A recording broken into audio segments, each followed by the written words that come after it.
और 5 साल की अवस्था में जब परीक्षित जी राजा बने, ये महाराज अपने जीवन में तमाम प्रकार के संत सेवा यह खूब किए, खूब सुंदर अपन शासन चलाए। जब बड़े हुए तो अपन विवाह किए। विवाह करने के पास इनके पास 4 संतान हुए। सबसे बड़े वाले पुत्र का नाम पड़ा जनमेजय। जनमेजय जब सबसे बड़ा पुत्र होता है, समय आया महाराज परीक्षित खूब सुंदर शासन चलाए। ये महाराज अपने राज्य में भेष बदल करके जा करके देखते थे कि हमारे प्रजा को कहीं कोई कष्ट नहीं होने पाए। भेष बदल करके जहाँ सत्संग होता था, जहाँ संकीर्तन होता था, वहां जा करके बैठ करके संकीर्तन में भाग लिया करते थे। क्योंकि कीर्तन ऐसा होता है, अरे जिनको सत्संग हरदम पसंद है, जिनको सत्संग हरदम पसंद है, मुरली वाले से जिनका संबंध है, मुरली वाले से जिनका संबंध है, उनको हर घड़ी आनंद ही आनंद है, मुरली वाले से जिनका संबंध है, उनको हर घड़ी आनंद ही आनंद है, मुरली वाले से जिनका संबंध है, मुरली वाले से जिनका संबंध है, उनको हर घड़ी आनंद ही आनंद है, मुरली वाले से जिनका संबंध है, उनको हर घड़ी आनंद ही आनंद है। अपने जीवन में सत्संग को उतारे और भेष बदल के जा करके कहीं भी भगवान के नाम का संकीर्तन होता था तो वहां जा करके बैठ के संकीर्तन में भाग भी लिया करते थे। लेकिन एक बार की बात है, अपने मन में परीक्षित जी सोच रहे थे कि का हमारे बाबा लोग यहाँ से तो चले गए, का हमारे लिए कुछ किए हैं कि नहीं किए हैं। बस यही सोच करके एक बार परीक्षित जी का किए, अपने पांडव लोगन, बाबा लोगन के पांडव के खजाना में घुस गए। आज ऐसे ही जा करके घुस रहे हैं तो का देख रहे हैं कि तमाम प्रकार का सोना चांदी हीरा मोती जवाहरात रखा हुआ है। जा करके देख रहे हैं तो तमाम प्रकार का बहुत सुंदर सुंदर चीज रखा हुआ है। इन्होंने कहा कि हमारे बाबा लोगन के इतना प्रशंसा हम सुना हूँ, इतना बढ़िया बढ़िया चीज ये लोग रखो भो किए हैं। बस इनको उसी खजाने में एक मुकुट दिखाई दे दिया, जो सोने का मुकुट था, और जैसे ही मुकुट को देखते हैं उस मुकुट पर इनका लोभ आ गया। अपने मन में सोचे कि आज यही मुकुट हम अपने सर पे लगा करके देश भ्रमण करूंगा। लगाए तो बहुत ही अच्छा दिखाई दिया, और जो मुकुट हुआ था वह इनके खानदान का नहीं था, वह मगध देश के राजा जरासंध का था, जो भीम जी पलात जबरदस्ती लेकर के चले आए थे। बस यह कहा कि वही मुकुट सर पे लगाए, आज सर पे लगाने के बाद देश भ्रमण के लिए चल दिए। लेकिन जैसे ही देश भ्रमण के लिए जा रहे हैं, कुछ दूर आगे जब बढ़े तो एक दृश्य देखे। दृश्य का देख रहे हैं कि एक गाय है और एक बैल है।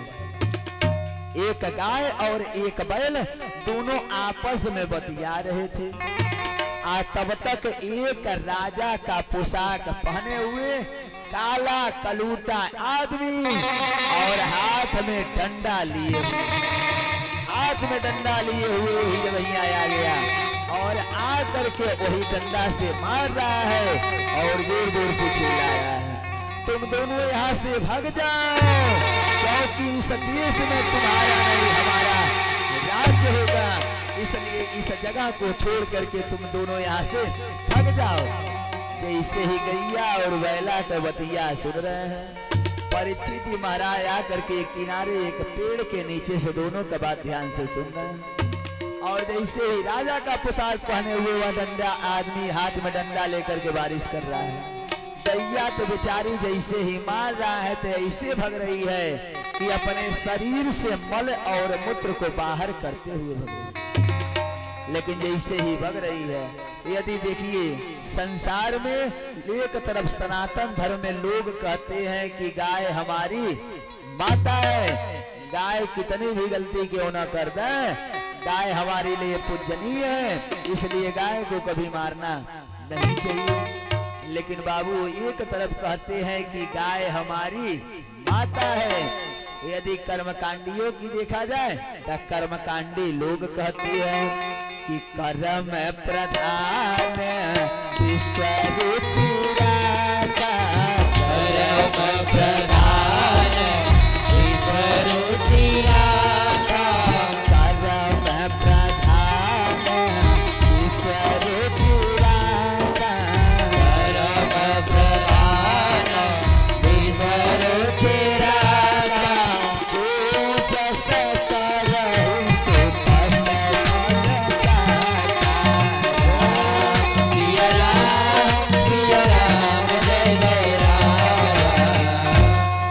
कर्मकांडियों की देखा जाए तो कर्मकांडी लोग कहते हैं कि कर्म प्रधान विश्व रुचि राखा, जो जस करहि सो तस फल चाखा। आदमी जैसा कर्म करता है वैसा ही फल पाता है। लेकिन बाबू हो नजर उठा करके देखिए तो गैया के ऊपर होत काबा। यदि नजर उठा के देखा जाए तो गाय के ऊपर होत काबा। अरे गाय कहे गंगा होई, गाय कहे गंगा होई अपल महादेवा, और लठिया से मारे मारे राजा कान सेवा, लठिया से मारे मारे कान सेवा, लठिया से मारे मारे राजा कान सेवा, लठिया से मारे मारे कान सेवा। पहले कहे गंगा होई, गाय कहे गंगा होई, पहले महादेवा, लठिया से मारे मारे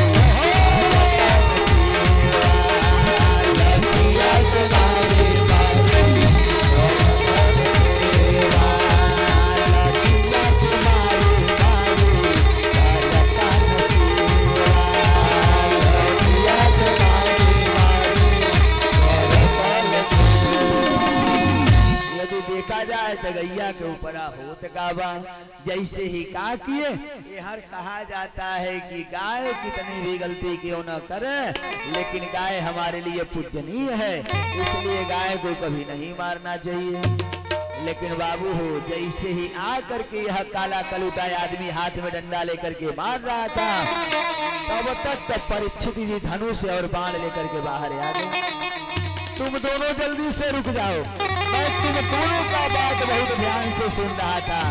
जल्दी बताओ तुम दोनों गाय और बैल के रूप में कौन हो, और जो पीछे से ये डंडा बारिश कर रहा है यह कौन है। गैया बेचारी कह रही है तो मारिए न, ये तो मार ही रहा है राजा। अरे आप भी मारना चाहते हो तो मार लो, लेकिन जानना चाहते हो कि राजा हम कौन हो। मैं गाय के रूप में हूँ पृथ्वी और ये बैल के रूप में है धर्म। मारना ही चाहते हो राजा। अरे जौने दिना से इस पृथ्वी से भगवान चले गए, सुंदर सुंदर लीला करने के बाद जब भगवान यहाँ से चले गए तभी से जो पीछे बारिश डंडा कर रहा है यह राजा मालूम भाई कौन है, इसी का नाम है कली। यह जहिया से भगवान इस धराधाम को छोड़ करके गए यह वह दिन में से हम लोगों के पीछे पड़ गया है। तुम जल्दी से दोनों यहाँ से भग जाओ, क्योंकि यहाँ राज तुम्हारा नहीं राज हमारा होगा, इसलिए इस जगह को छोड़ करके चले जाओ। राजा अरे इतना मार ही रहा है, आप भी मार लीजिए।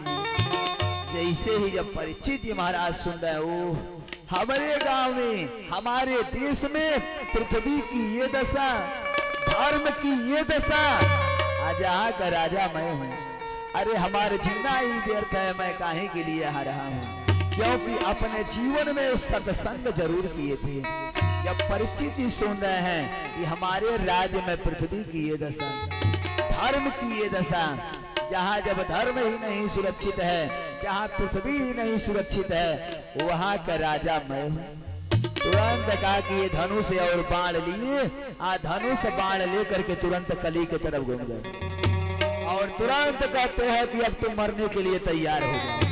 और जैसे ही जब धनुष बाण लेकर के खड़े होते हैं, कली जो है वह कलाबाज है, तुरंत आ करके परीक्षित जी के चरणों में गिर गए। ए राजा, अरे तुम मुझे मार करके क्या पाओगे? जैसे ही आ करके जब चरणों में गिरता है, तब तक तो इनके बाबा लोगन के अपन बतिया याद आ गया, क्योंकि इनके बाबा लोग जाने से पहले बता करके गए थे। क्या बताए थे? अब न बहन बताया हूं, क्यों बताएगा? 3 शिक्षा दे करके गए थे। का कि शत्रु भी है, अब बेटा शरणागत हो जाए तो उसे क्षमा कर देना चाहिए, उसे मारना नहीं चाहिए। इन्होंने कहा कि देखो, हमारे बाबा लोगन का सीख है कि शत्रु भी है, शरणागत हो जाए तो उसे क्षमा कर देना। तो हार तो बाजा हम बजा देते, लेकिन आज बाबा लोगन का सीख है तो हम छोड़ दे रहा हूं। लेकिन कली कलाबाज है, इसने कहा कि ये राजन, आप मुझे मार करके पाओगे का? आप मुझे मार ही दोगे तो क्या पाओगे? राजन, अरे जो त्रेता में हवन करने से पुण्य मिलता है, द्वापर में यज्ञ करने से पुण्य मिलता है, मैं तुम्हें कलयुग में केवल नाम मात्र से वह तुम्हें विद्या दूंगा। केवल नाम मात्र, एक बार कोई हमारा नाम ले लेवे कलयुग में भगवान का, तो मैं उन्हें यज्ञ करने का पुण्य इस कलयुग में दूंगा। अरे कलयुग केवल नाम आधारा, कलयुग केवल नाम आधारा, कलयुग केवल नाम आधारा, कलयुग केवल नाम आधारा। एक बार यदि कोई आदमी अगर जो नाम ले ले परमात्मा का इस कलयुग में, तो वह 100 अश्वमेध यज्ञ करने का पुण्य मैं तुम्हें दूंगा। लेकिन राजन, यदि आप मुझे मार दोगे तो पाओगे का? तुरंत राजा कहे कि अब तो हम तुम्हें मार देते, लेकिन बाबा लोगन का सीख है इसलिए मारूंगा ना, लेकिन तुम हमारा राज्य छोड़ करके कहीं दूर चले जाओ। कली सोच रहा है कि राजन, ये बताइए, जब आप ही यहाँ के राजा हैं, हर जगह आप ही का शासन चल रहा है, तो हम जाएं तो कहाँ जाएं? कलयुग को रहने के लिए परीक्षित जी महाराज 4 स्थान दे दिए।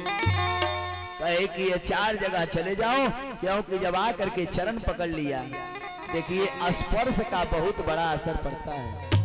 यह जब स्पर्श किया, अब यही परीक्षित जी का बुद्धिया बिगाड़ना आरंभ कर दिया। स्पर्श का बहुत बड़ा असर पड़ता है, क्योंकि ये कहावत है कि जैसा खाई अन्न वैसा होई मन, जैसा पिए पानी वैसा होए पानी। इससे आप लोग देखते होंगे जो बड़े बड़े संत महात्मा होते हैं, किसी से अपना शरीर स्पर्श नहीं कराते हैं, क्योंकि स्पर्श का बहुत बड़ा असर पड़ता है। और जैसे ही जब चरण पकड़ लिया, बस इसे रहने के लिए जब दया आ गया, तब कली को रहने के लिए परीक्षित जी 4 स्थान दे दिए। वह 4 स्थान कौन कौन सा दिए? अरे धूतम पानम स्त्रिया सोना, यात्र धर्म चतुर्विधि। 5 जगह रहने के लिए दे दिए। कहाँ कहाँ? धूतम पानम स्त्रिया सोना, भूतम जहाँ जुआ होता हो उस जगह पे जाओ तुम वास करो। पानम जहाँ मदिरा पान होता हो, स्त्रिया गामी जहाँ स्त्री गामी होता हो, और आखिरी में हिंसका जहाँ हिंसा होता हो। 4 जगह दिए, लेकिन बाबू हो चारों बहुत गंदा जगह दे दी। कली अपने मन में सोच रहा है कि इतर राजा बहुत चालाक है, हमें 4 जगह रहने के लिए दिया, लेकिन चारों गंदा दे दिया। ये कभी जगह यदि स्वच्छ दे देता तो हम जा करके वहां रहते। इसने कहा कि राजा, आप मुझे रहने के लिए 4 जगह दिए हैं, लेकिन चारों गंदा दे दिए। अरे कहीं तो हमको रहने के लिए बढ़िया जगह सुरक्षित दे दीजिए। बस तब तक परीक्षित जी के मुखवा से निकल गया कि जाओ तुम सोना में भी वास करोगे। वही तरह मुखवा से निकल गया। अरे जैसे ही जब स्पर्श किया तो इनका जब बुद्धि फेर रहा है, तो अपने आप नाई जब बुलवाया गया तब बोले। जैसे ही कहते हैं कि जाओ तुम सोना में भी वास करोगे। अब आप कहेंगे कि बाबा जी बताइए, जब कली का वास सोना में है तो हम सारे लोग सोना पहनते हैं। कली का वास इस सोना में है तब तो ये पाप है। लेकिन नहीं, महाभारत में स्वयं ही गीता में भगवान लिखे हैं कि धातु नाम अस्ति कांचना, मैं सोना में खुद ही वास करता हूँ। आप बताइए, जौने सोना में भगवान का वास है वो सोना में कली का वास कैसे होगा? तो दोनों में अंतर होता है।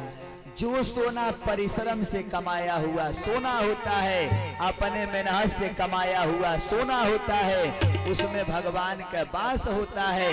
आज जो छीना झपटी कपटी या तो पाया हुआ सोना होता है, उसमें कली का वास होता है। इसलिए आप लोग देखते होंगे कि लोग क्या कहते हैं कि सोना हेरा जाना भी बाउर है और सोना कहीं से मिल जाना भी बाउर माना जाता है, खराब माना जाता है।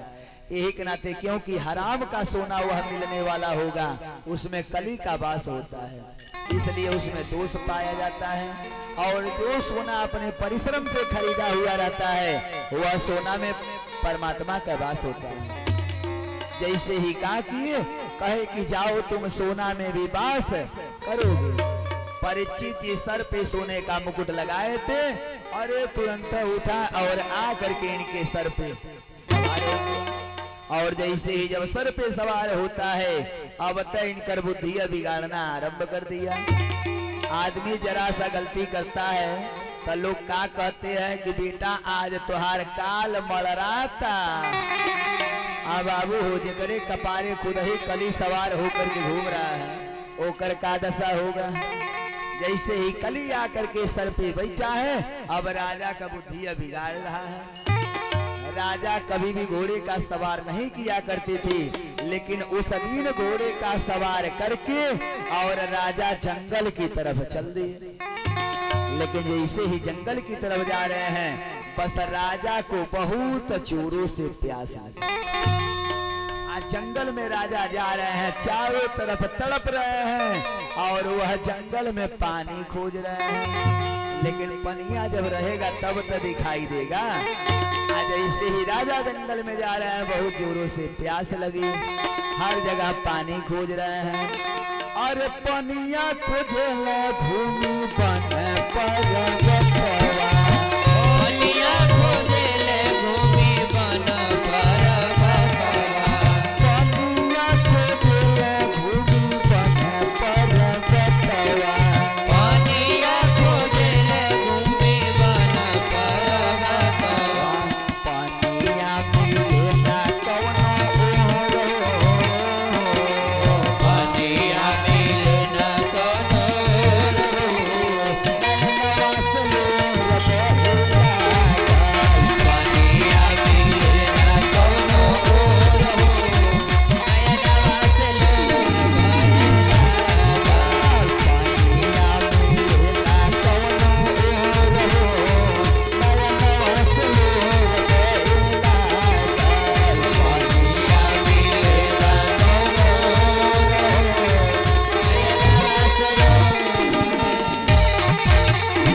खोज रहे हैं, लेकिन पानी कहीं दिखाई नहीं दे रहा है। जब बीचों बीच जंगल में जा रहे हैं तो राजा तो पानी खोज रहे हैं, लेकिन पानी तो कहीं दिखाई नहीं दे रहा है। लेकिन हाँ, राजा को एक चीज दिखाई दिया। दिखाई का दिया? उसी बीचों बीच जंगल में एक पर्ण कुटी दिखाई दिया। राजा के मन में ये संतुष्टि हो गया कि अब हो न हो मुझे पानी जरूर मिल जाएगा, क्योंकि पर्णकुटी जो होती है वह संत लोगों का होता है। बाबू हो, यदि जहाँ संत रहते हैं समुद्र का जल सूख जाएगा, ठीक है, लेकिन सच्चा संत है तो कभी कमंडल का जल नहीं सूख सकता। बस यह क्या किए, तुरंत भगे भगे गए और पर्णकुटी के पास पहुंच रहे हैं। तो वह कुटी किसका है? समीक ऋषि का। समीक ऋषि का वह पर्णकुटी है और समीक ऋषि उसी आश्रम में बैठ करके परमात्मा का भजन कर रहे थे। और जैसे ही जब परमात्मा का भजन कर रहे थे बस तब तक वही समैया महाराज परीक्षित जी पहुंच गए और जा करके जैसे ही देख रहे हैं और जोर जोर से बोल रहे हैं, ए साधु बाबा, अरे मुझे जल पिलाओ, मुझे बहुत जोरों से प्यास लगी है। मैं राजा परीक्षित बोल रहा हूँ, मुझे जल पिलाओ, मुझे बहुत प्यास लगी है। लेकिन ध्यान अवस्था में होने के कारण महाराज समीक ने एक भी बातों का ध्यान नहीं दिया, क्योंकि वह तपस्या में बैठे हैं और राजा को प्यास लगी है तो जल मांगने में मस्त है। अरे तुरंत अपने मन में राजा परीक्षित सोच लिए कि यह राजा से हम तभी, यह महात्मा से हम जल मांग रहा हूँ, तो आंख बंद करके नौटंकी कर रहा है। ए साधु बाबा, आप मुझे जल नहीं पिला रहे हो तो सुन लो एक बात, मुझे बहुत जोरों से प्यास लगी है, मैं आपसे बार बार आग्रह कर रहा हूँ, महाराज मुझे जल पिलाओ। लेकिन समीक ऋषि ध्यान अवस्था में होने के कारण एक भी बातों का ध्यान नहीं दिए। इधर राजा पानी मांगने में मस्त है और साधु बाबा भजन करने में मस्त है, दोनों लोग आपस में मस्त हैं। अरे काहू काहू मगन, काहू काहू मगन, काहू काहू, हम तो उनसे मगन जिनसे लागी लगन, हम तो उनसे मगन जिनसे लागी लगन, हम तो उनसे मगन जिनसे लागी लगन, हम तो उनसे मगन जिनसे लागी लगन, काहू काहू मगन, काहू काहू मगन, काहू काहू मगन, हम तो उनसे मगन जिनसे लागी लगन, हम तो उनसे मगन जिनसे लागी लगन, हम तो उनसे मगन जिनसे लागी लगन, हम तो उनसे मगन जिनसे लागी लगन। यहाँ राजा पानी मांगने में मस्त है और यहाँ बाबा जी भजन करने में मस्त हैं, दोनों लोग आपस में मस्त हैं। लेकिन जैसे ही जब समीक ऋषि ध्यान नहीं टूटा, राजा परीक्षित जी अपने मन में सोच लिए, यह राजा इस तभी से महात्मा से मैं जल मांग रहा हूँ और यह पानी नाई देने के बहाने आंख बंद करके नौटंकी कर रहा है। साधु बाबा, आपने मुझे जल नहीं दिया है तो मैं आपको दे रहा हूँ, तुम लो।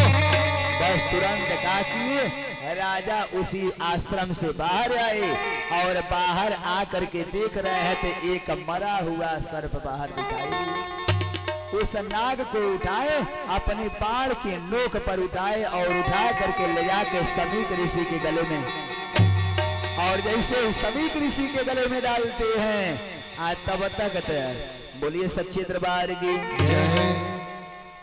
राम जी बाबू, प्यास खत्म हो गया। इस कथा से हमें क्या सीख मिल रही है? यह कथा से हमें यही सीख मिल रहा है कि सर्वदा कभी भी विजय प्राप्त करना है तो क्रोध पर करिए। तुरंत क्या किए, राजा गए और जा करके एक मरा हुआ नाग ला करके समीक ऋषि के गले में डाल दिया कि बाबा, आपने मुझे जल नहीं दिया तो मैं आपको दे रहा हूँ, आप लो। और जैसे ही दिए और यह राजा अपने घोड़े पे बैठे और बैठ करके चल दिए। लेकिन जैसे ही राजा तो निकल गए और जा करके अपने घर पहुंच गए। यहाँ जा करके जैसे ही घर पहुंचे हैं और जैसे ही जा करके घर पे जाने के बाद अपन मुकुट उतार करके नीचे रखे, तब तक इन्हें याद आ गया कि मैंने जीवन पर्यंत तक इन्हीं हाथों से इतने महात्माओं का मैंने सेवा किया और आज एक पानी के वशीभूत होकर के मैंने एक महात्मा का इतना बड़ा परित्याग कर दिया, इतना बड़ा अपमान कर दिया। यदि वह महात्मा मुझे मरने के लिए श्राप दे देते तो बहुत सुंदर होता। एहर राजा बहनी बतिया सोच ही रहे थे। एहर कतईबा एहर समीक ऋषि के गले में मरा हुआ नाग लटक रहा था। तब तक कुछ बच्चे खेलते हुए आश्रम पे आ गए और आकर के जैसे ही देख रहे हैं समीक ऋषि के गले में मरा हुआ नाग है, अरे भगे भगे सब गए और समीक ऋषि के सबसे तेजस्वी पुत्र थे जिनका नाम श्रृंगी ऋषि था। अवस्था मात्र 5 ही बरस की थी। सभी लोग जाकर के कहते हैं कि ये श्रृंगी, अरे तुम्हारे जो है आश्रम पे कोई आया था और तुम्हारे पिता के गले में मरा हुआ नाग डाल दिया। अरे समीक ऋषि जैसे ही सुने, जैसे ही श्रृंगी सुने, न तनिको सोचे न विचारे, कमंडल बगल में था, कमंडल से जल लिए और अभिमंत्रित कर देते हैं कि हे भगवान, जिसने भी मेरे पिता के गले में मरा हुआ नाग डाला है, आज के 7वें दिन इसी तक्षक नाग के काटने से उसकी मृत्यु हो जाए। तुरंत हाथ में जल लिए और श्राप दे दिए कि आज के 7वें दिन इसी तक्षक नाग के काटने से उसकी मृत्यु हो जाए। देखिए, यही तक्षक किसे कहते हैं? यही तक्षक नाग हम सारे लोगों को काटेगा जी, यही नाग सारे लोगों को काटेगा। जाना तो सबको है, लेकिन जैसे ही श्रृंगी ऋषि जब श्राप देते हैं और भगे भगे आ करके जब पर्णकुटी में प्रवेश करते हैं, पिताजी ध्यान अवस्था में है, गले में मरा हुआ नाग लटक रहा था, बेचारे बैठ करके बगल में रो रहे हैं।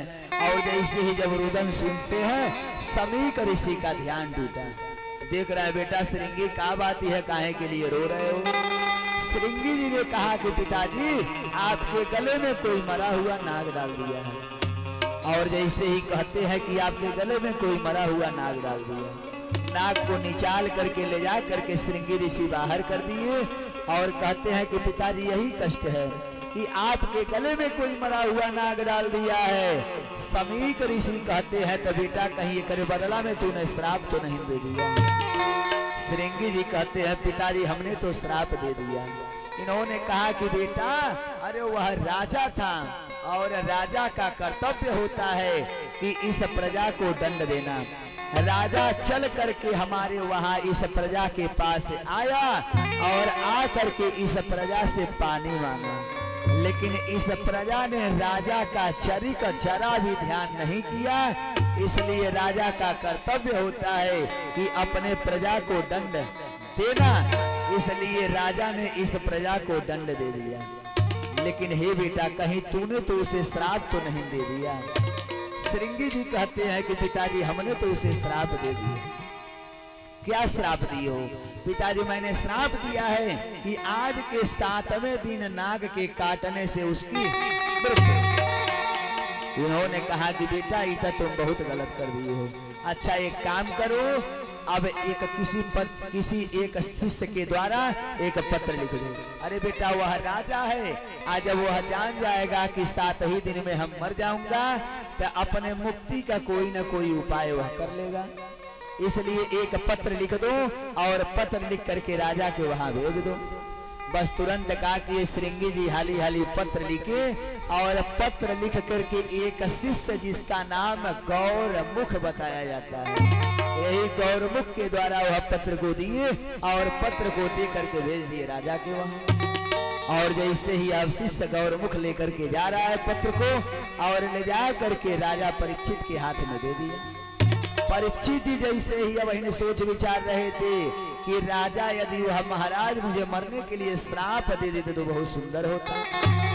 आज तब तक पत्र लेकर के दूतवाहक पहुंच ही गया। जब पत्र पढ़ रहे हैं तो राजा खुद ही रो रहे हैं। रो का रहे हैं, तुरंत कहते हैं कि ये सुनो, तुम्हारे जो महात्मा ने मुझे श्राप दिया है वह बिल्कुल अच्छा नहीं दिया है। लेकिन दीन जो दिया है, श्राप दिया तो ठीक किया, लेकिन जो दीन दिया है 7 ही दिन का दिया है, इसलिए अच्छा नहीं किया। अच्छा ठीक है तुम जाओ। वह दूतवाहक पत्र दे करके चल दिया। लेकिन बाबू हो जैसे ही पत्र दे करके चला, यह परीक्षित जी पत्र पढ़ रहे हैं तो खुद ही रो रहे हैं और अपने पत्नी को बुलाए और पत्नी को बुला करके बगल में बैठा दिए। और बगल में बैठा करने के बाद कहते हैं कि देवी, इस संसार में मैं ही एकलौता ऐसा व्यक्ति हूँ जो अपने सीने पे हाथ रख करके यह कह सकता हूँ कि अब 7 दिन के पहले मेरी मृत्यु नहीं हो सकती, क्योंकि हम ना ये सभी लोग जानते हैं, अरे मृषा हो या नहीं देवर शिवानी, मृषा हो नहीं देवर शिवानी, मृषा हो नहीं देवर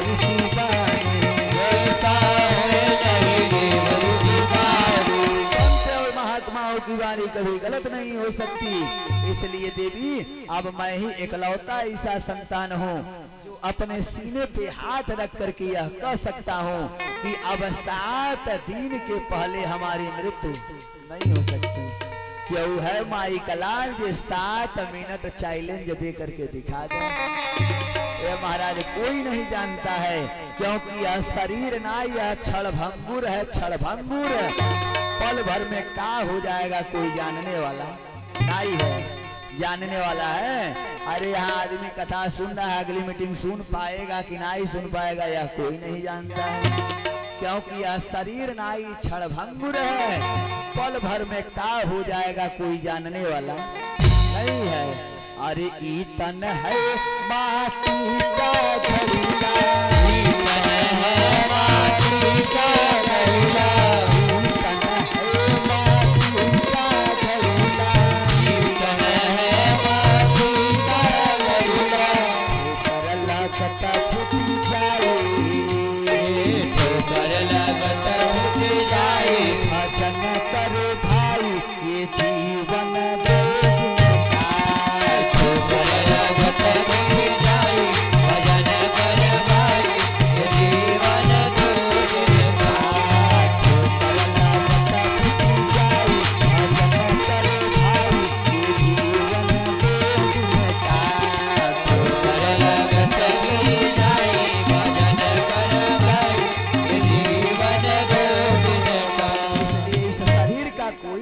नहीं है, बात ठिकाना। अरे ईतन है कागज का पुड़िया, ईतन है कागज का पुड़िया, ईतन है कागज का पुतला, ईतन है कागज का पुतला। पानी पड़त गल जाए, पानी पड़त गल जाए, भजन करे भाई ये जीवन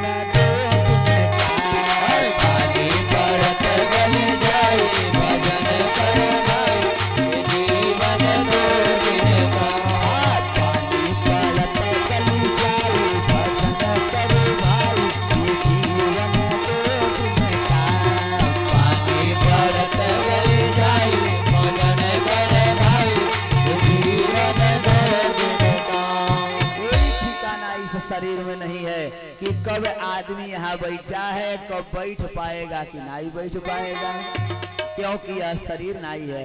देवी मैं ही इकलौता संतान ऐसा हूँ जो अपने सीने पे हाथ रख करके यह कह सकता हूँ कि अब 7 दिन के पहले हमारी मृत्यु नहीं हो सकती। तुरंत काकी आसन पे बैठाए और बैठाने के बाद तुरंत काकी अपने बड़े वाले बेटे जिनका नाम जन्मेजय था, जन्मेजय को तुरंत बुलाए और जन्मेजय को बुलाने के बाद कहते हैं कि बेटा आप यहाँ का गद्दी संभालो, हम तो अब चल रहा हूँ भजन करने के लिए। ये महाराज आपके आश्चर्य होगा, तुरंत कहा कि ये परीक्षित जी महाराज अपने बड़े वाले बेटे जिनका नाम जन्मेजय था, जन्मेजय का राज्याभिषेक किए। अभिषेक करने के बाद कुर्सी पे बैठा दिए और अपने तुरंत घर को त्याग दिए। ए महाराज आपके आश्चर्य होगा, घर से न एगो लोटो तक नहीं ले गए, एगो अंगोचा भी नहीं ले गए कि स्नान करूंगा तो कैसे बदलूंगा। और तुरंत कहा कि ये घर को त्याग करके और जमुना जी के किनारे पहुंच गए और जा करके जमुना जी के किनारे बैठ करके बैठे हुए हैं। अब हर जितना संत महात्मा थे सभी लोग यही सोच लिए कि अब जो है महाराज परीक्षित को जो श्राप लग चुका है अब वह 7 दिन में मर जाएंगे। ये महाराज आपके आश्चर्य होगा, जैसे ही महात्मा लोग सुने सब महात्मा लोग मिलने के लिए जा रहे हैं, क्योंकि अपने जीवन में सत्संग और संतों का सेवा परीक्षित जी खूब किए थे। जितना महात्मा लोग सुन रहे हैं सब महात्मा लोग भगे भगे जा रहे हैं और जा करके जैसे ही देख रहे हैं तो महाराज परीक्षित जी एकांत में बैठ करके बैठे हुए हैं। जा करके कह रहे हैं कि ये परीक्षित जी बताइए अब तो आप मर जाएंगे ना।